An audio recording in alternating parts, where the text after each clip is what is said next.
Sud Radio, le grand matin week-end, 7h-10h, Jean-François Achilly. Il est 8h49, la France qui agit sur Sud Radio. Comment bâtir une France plus reliée? Le qualificatif est le bon. Bonjour Ghislaine Dessaigne. Bonjour Monsieur Achilly, bonjour à tous les auditrices et auditeurs de Sud Radio. Vous êtes la vice-présidente de la Fédération française des liens sociaux. Vous êtes vraiment au cœur de ces problématiques.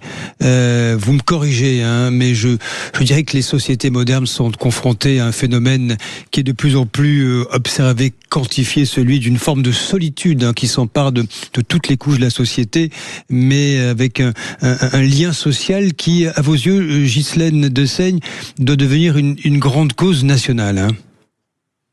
Tout à fait.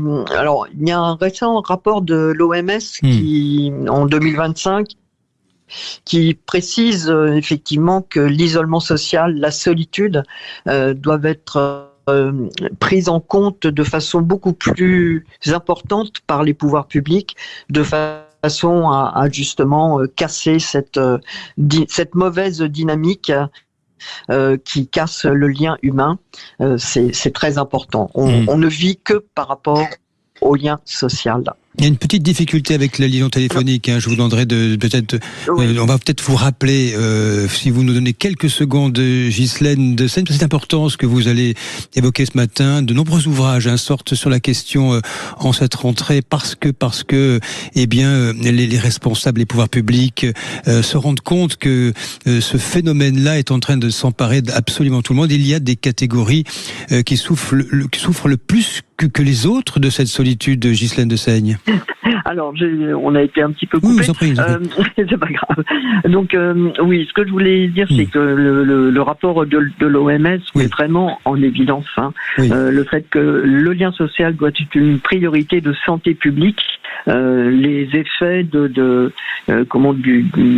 mauvais lien social sont tout à fait documentés au niveau scientifique.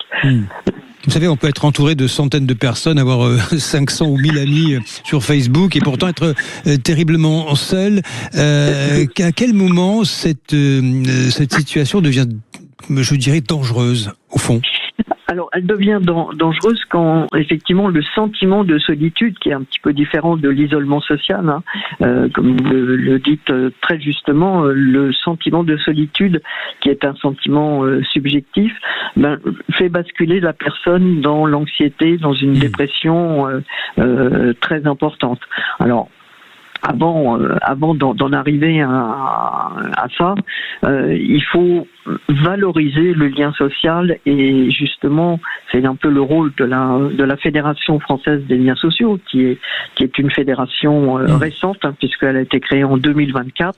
C'est de promouvoir le lien social comme un déterminant majeur de santé publique au travers de toutes les initiatives de ses membres qui sont faites dans les territoires et dans les collectivités. Quelles seraient des actions emblématiques à vos yeux, utiles? Alors, il y en a plusieurs qui sont portées par des collectivités, des associations. Je pense au Petit Frères des pauvres, à l'Union des ADMR, qui travaille depuis 1945 sur l'économie solidaire, à Mona Lisa, à Astrée, des associations vraiment qui sont ancrées dans les territoires et qui travaillent contre la solitude, soit des personnes âgées, soit des publics situation de précarité, également des lignes d'écoute comme SOS Amitié, Natline pour les étudiants, et des plus petites qui sont peut-être moins connues mais qui ont un rôle déterminant dans les territoires, Blablatable dans le Morbihan pour partager les repas familiaux, qui est un journal familial, etc. Enfin, il y a une multitude de petites collectivités, associations qui œuvrent pour justement tisser du lien social humain. Toutes ont la même volonté, par leur action concrète, de prévenir l'isolement et la solitude pour recréer du lien social. Pardonnez-moi, allez-y.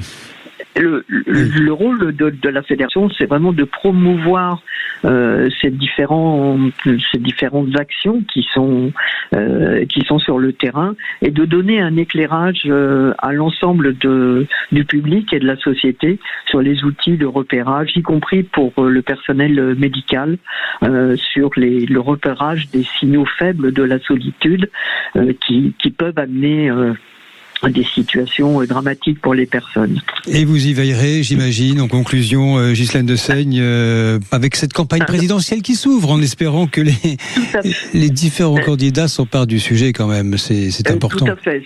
Oui. C'est important. Oui. Le gros point sur lequel nous travaillons actuellement, c'est la prescription sociale qui repose sur un trépied, l'orientation, l'accompagnement, la participation, l'orientation par le personnel médical, l'accompagnement par un agent de liaison au niveau du territoire et la participation active de la personne. On co-construit avec la personne ce qui compte pour elle et non pas on agit sur ce qui ne va pas. Donc c'est un peu un changement de paradigme et on attend beaucoup des pouvoirs publics. Allez, merci. Message reçu. Ghislaine Dessaigne, je rappelle, vous êtes la vice-présidente de la Fédération française des liens sociaux, un sujet majeur qui va devoir coloniser cette campagne présidentielle qui s'ouvre dès cette rentrée. Merci à vous.